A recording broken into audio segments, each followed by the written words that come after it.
మంచిది.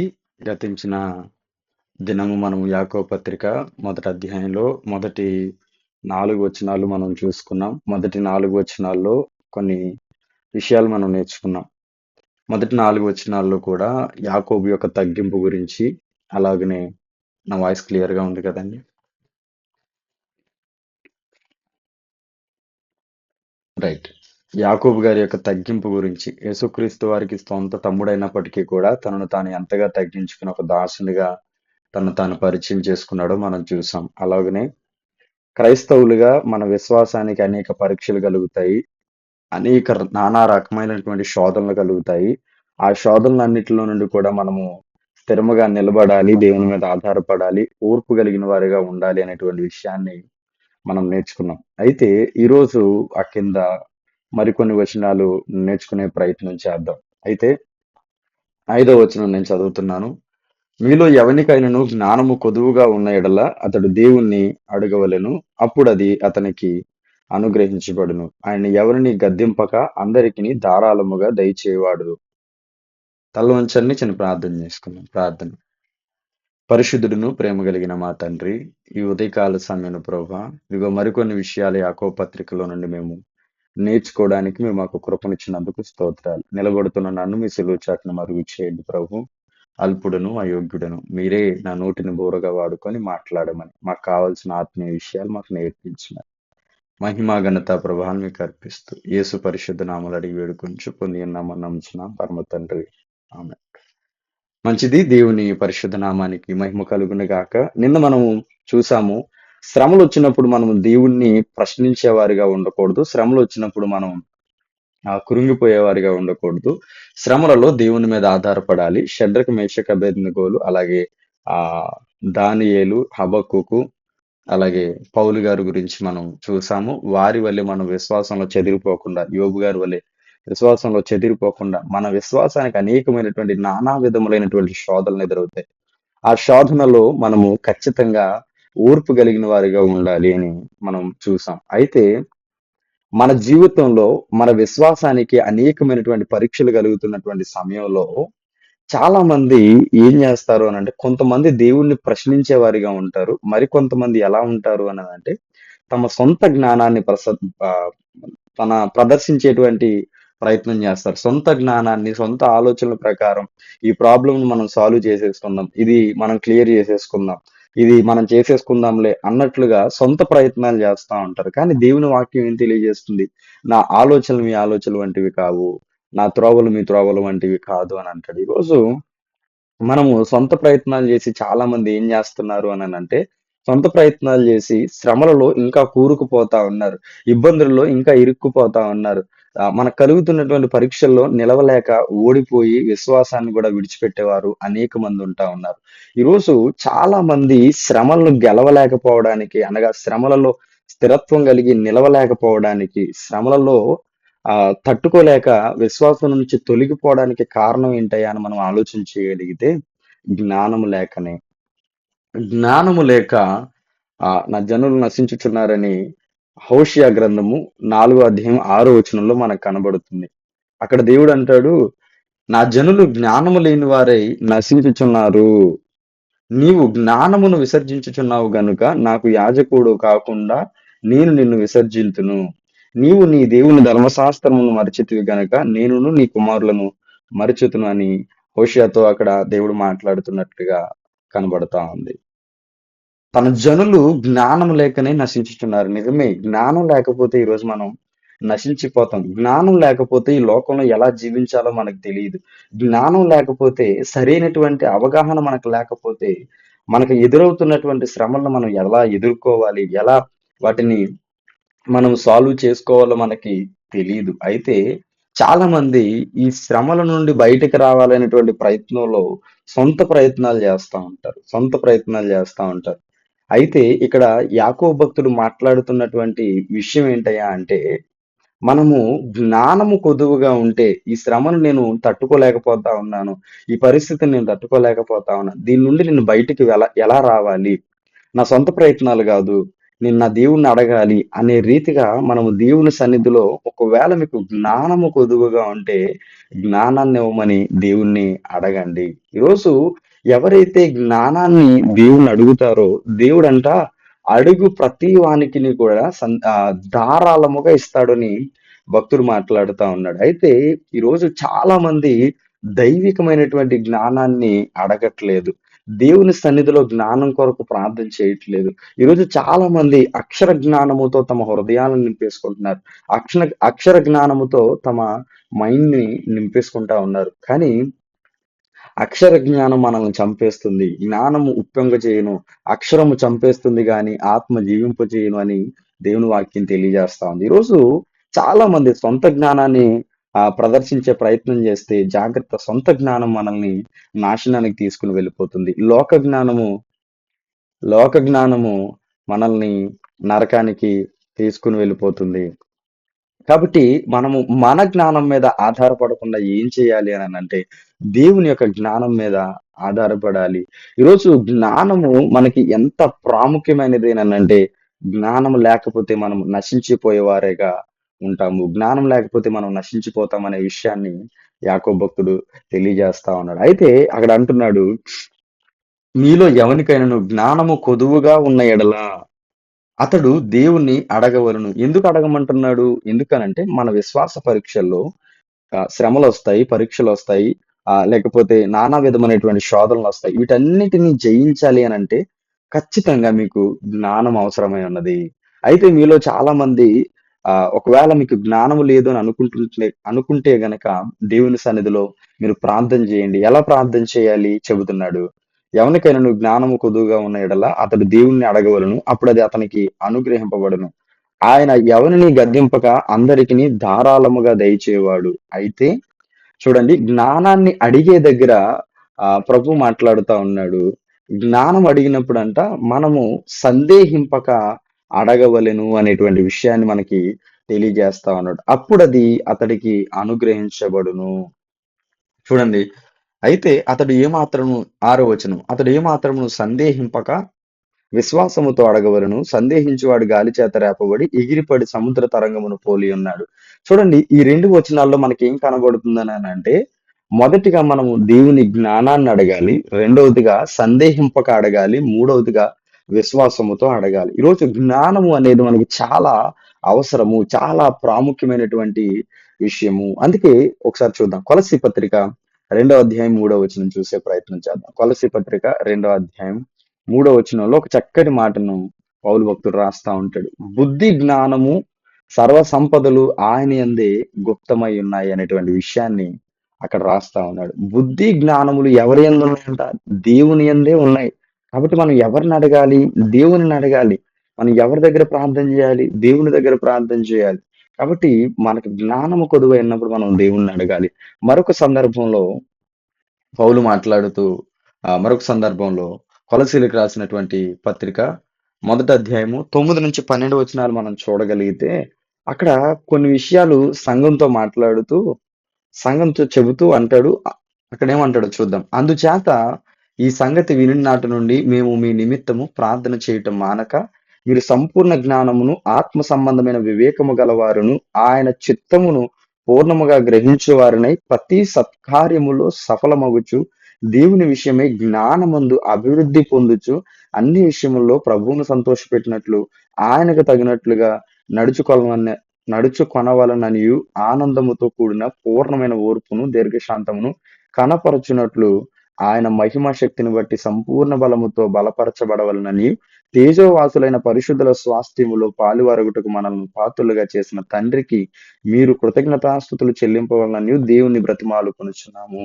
చూడండి, స్టార్టింగ్ లో ఒక మాట అంటున్నాడు. వీరు సంఘం అంతా కూడా అభివృద్ధి చెందాలి. అయితే మీరు సంపూర్ణ జ్ఞానమును ఆత్మ సంబంధమైన వివే వివేకమును గలవారునై ఉండాలి అనేటువంటి విధముగా మేము మీ కొరకు ప్రతిరోజు కూడా ప్రార్థన చేస్తున్నాము అని మాట్లాడతాడు. ఇదే కొలస్సీ పత్రికలో ఎఫెఫ్రా అనేటువంటి భక్తుడు తన సంఘం అంతటికి వరకు కూడా ప్రార్థన చేస్తాడు. వారి ఆత్మీయతలో జ్ఞానాన్ని సంపాదించుకుని వివేకం కలిగిన వారిగా పరిపూర్ణత వైపు అడుగులు వేయాలి అని వారి కొరకు ప్రార్థనలో పోరాడతారు. ఈరోజు మనము మనకు జ్ఞానము కొదువైన యెడల మనము మన కొరకు దేవా నాకు జ్ఞానాన్ని దయచేయమని ప్రార్థన చేయాలి.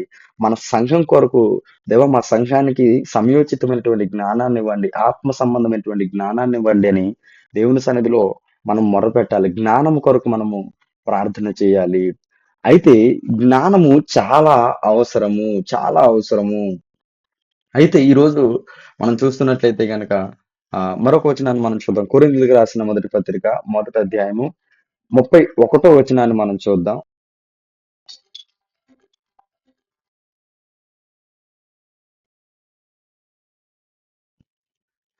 కొరింథీయులకు రాసిన మొదటి పత్రిక మొదటి అధ్యాయము 31 వచనం చూద్దాం.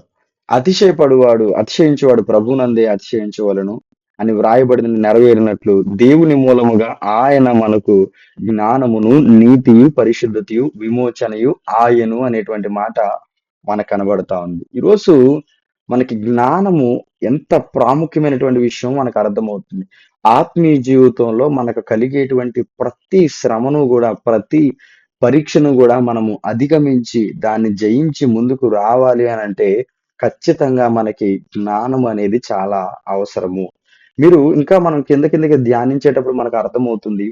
యాకోబు భక్తుడు ఈ మొదటి అధ్యాయం అంతా కూడా ఒక వృత్తాంతంగా మాట్లాడుతా ఉంటాడు. ఒక సర్కిల్ గీసి జీవితం అనేటువంటి మన జీవితంలో విశ్వాసం అనేటువంటి ఈ ప్రయాణంలో ఎన్నో పరీక్షలు కలుగుతాయి, ఎన్నో ఇబ్బందులు ఎదురవుతాయి, ఎన్నో శ్రమలు ఎదురవుతాయి, నానా విధమైనటువంటి శోధనల చేత మీరు శోధింపబడతారు. అయితే వీటన్నిటిని జయించడానికి, వీటిలో ఓర్పు కలిగి నిలబడడానికి మీకు జ్ఞానము చాలా అవసరము. అయితే ఆ జ్ఞానాన్ని మీరు సంపాదించుకోవాలనంటే దేవుని సన్నిధిలో అడగాలి. ఈరోజు జ్ఞానము లేక అనేకులు నశించిపోతున్నారు అని మనం చూసాం. అయితే మనము దేవుని జ్ఞానాన్ని అడిగినప్పుడు మనము ఎలా అడగాలి?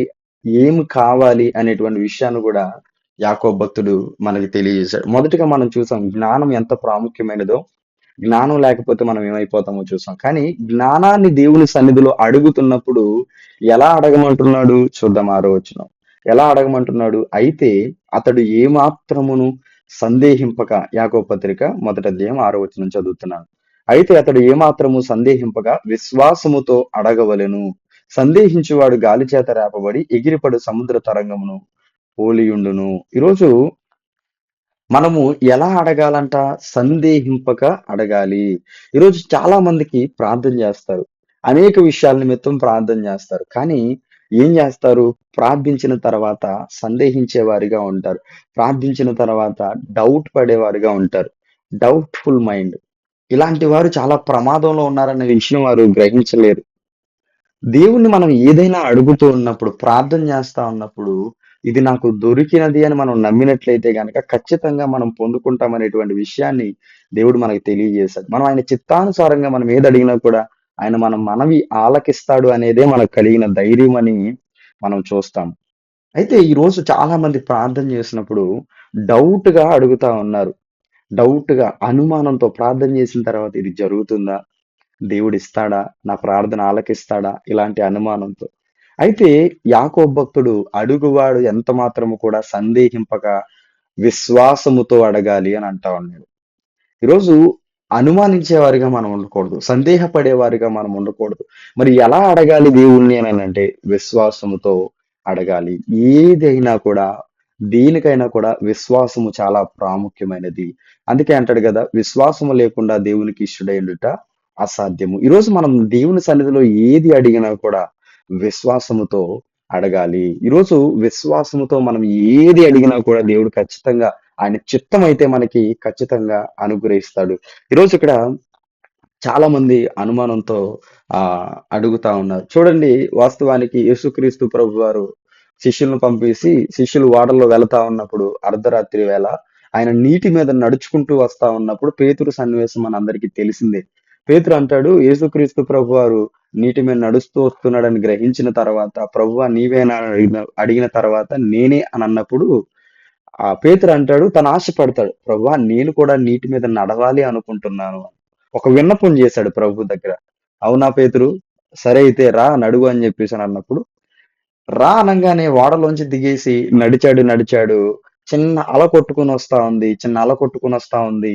వెంటనే అలను చూసి సందేహపడ్డాడు. అమ్మో! నాకేమన్నా అయిపోతుందేమో అని సందేహపడిన వెంటనే తాను మునిగిపోయినట్లుగా మనం చూస్తా ఉన్నాం. మరలా ప్రభు ఆయనని పైకి లేపినట్లుగా మనం చూస్తా ఉన్నాం. అయితే విశ్వాసము అనేటువంటి ఈ ప్రయాణంలో ఎన్నో అలలొస్తాయి. ఎన్నో ఇబ్బందులొస్తాయి. అయితే మనం దేవుని సన్నిధిలో విశ్వాసముతో ప్రార్థిస్తే వాటన్నిటిలో నుండి కూడా దేవుడు మనల్ని తప్పిస్తాడు. కాకపోతే మనం సందేహపడ్డాము అనంటే పేతురు ఎలా అయితే ఆ అలలో మునిగిపోయాడో మనం కూడా మన విశ్వాస జీవితంలో పడిపోయేటువంటి విశ్వాసం నుండి తొలగిపోయేటువంటి అవకాశాలు చాలా ఎక్కువగా ఉన్నాయి. అందుకే మనం దేవుణ్ణి ఏది అడిగినా మీరు జ్ఞానం అడిగినా, బుద్ధి అడిగినా, ఏది అడిగినా కూడా వ్యక్తిగతంగా ఏ ప్రార్థన అవసరతను దేవుని సన్నిధిలో పెట్టినా కూడా మనం సందేహింపకుండా దేవుని అడగాలనేటువంటి విషయాన్ని మనం నేర్చుకుంటూ ఉన్నాం. కాబట్టి మనం ఏదడిగినా సందేహించకుండా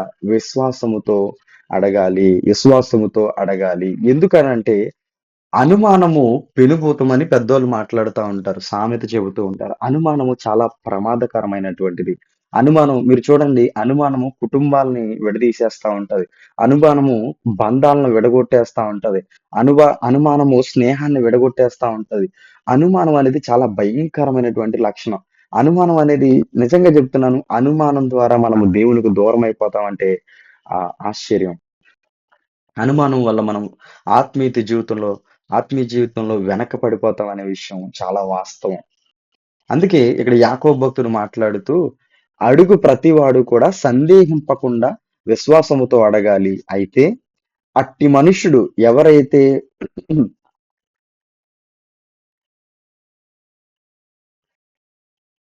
సందేహించువాడు 6వ వచనం చివర్లో చదువుతున్నాను.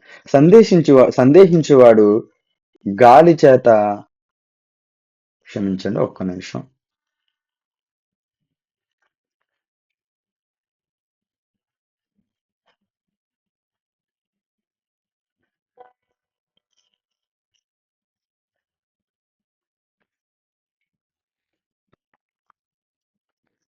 రైట్. సందేహించువాడంట గాలి చేత రేపబడి ఎగిరిపడి సముద్ర తరంగమును పోలి ఉన్నాడు. ఎలా ఉంటాడు అనంటే గాలి చేత ఇప్పుడు ఒక తరంగాన్ని మనం చూసినట్లయితే గనక అది ఎగిరెగిరి మరలా నిమ్మలమైపోతూ ఉంటుంది. ఈరోజు నిజముగా ఒకవేళ మనం అనుమానించే వారమైతే గనక, సొంత జ్ఞానాన్ని ఆధారం చేసుకునే వారమైతే గనక, మనం ఎగురుతాము, మరలా నేలకి పడిపోయేటువంటి అవకాశాలున్నాయి. సందేహించి అడిగేవాడు అలాగున ఉంటాడు అనేటువంటి విషయాన్ని యాకోబు భక్తుడు తెలియజేస్తా ఉన్నాడు. అంత మాత్రమే కాదు, 7వ వచనాన్ని నేను చదువుతా ఉన్నాను. యాకోబు పత్రిక మొదటి అధ్యాయం 7వ వచనం. అట్టి మనుషుడు ద్విమనస్కుడై అనుమానంతో ఉన్నటువంటి వ్యక్తి అంట ఎలా మారిపోతాడు? ద్విమనస్కుడిగా మారిపోతాడు. అంటే 2 వైఖరులు కనపడతా ఉంటాయి ఆ వ్యక్తిలో. ద్విమనస్కుడై తన సమస్త మార్గములు యందు అస్థిరుడు గనుక ప్రభువు వలన తనకేమైనా దొరుకునని తలంచుకొనరాదు. చూడండి, ఆ వ్యక్తి ఎలా ఉంటాడు అని మనం ఆలోచించగలిగితే అస్థిరుడుగా మారిపోతాడంట. ద్విమనస్కుడిగా మారిపోతాడంట. జాగ్రత్త. అనుమానించేటువంటి వైఖరి గనక మనలో ఉంటే, ఆత్మ సంబంధమైన జ్ఞానము లేకుండగా, ఆత్మానుసారంగా నడుచుకోకుండా, మన ప్రార్థన విషయంలో గాని, మరి ఇతర ఏ విషయాల్లో గాని అనుమానించేవారిగా మనం ఉంటే గనక, అది మనల్ని ద్వంద్వ వైఖరి మనలో కలుగజేస్తుంది. స్థిరత్వం లేని వారిగా మార్చేస్తుంది. స్థిరత్వం లేని వారిగా మార్చేస్తుంది. కొంతమందిని నేను చూస్తా ఉన్నప్పుడు కాంపిటేటివ్ ఎగ్జామ్స్ కొరకు ప్రిపేర్ అవుతున్నటువంటి వారిని నేను చూసినప్పుడు చాలా మంది ఇది నాకు వస్తదంటావా? ఇది వస్తదంటావా? వస్తదంటావా? అనే డౌట్ తోనే ఆ యాంగ్జైటీతోనే ఎగ్జామ్ ని సరిగ్గా అటెండ్ చేయని వారు చాలా మంది ఉన్నారు. ఏం జరుగుతుంది? నువ్వు ఎంత కష్టపడి చదివినా కూడా నువ్వు ఎగ్జామ్ లో ప్రెజెంట్ చేయలేకపోతే ఏమవుతుంది అనంటే దానికి నువ్వు క్వాలిఫై అవ్వలేకపోతా ఉన్నావు. అనుమానం నిన్నేం చేస్తుంది? వెనక్కి లాగేస్తుంది. అనుమానం నిన్నేం చేస్తుంది? స్థిరత్వం లేని వారిగా చేసేస్తుంది. అనుమానం నిన్నేం చేస్తుంది?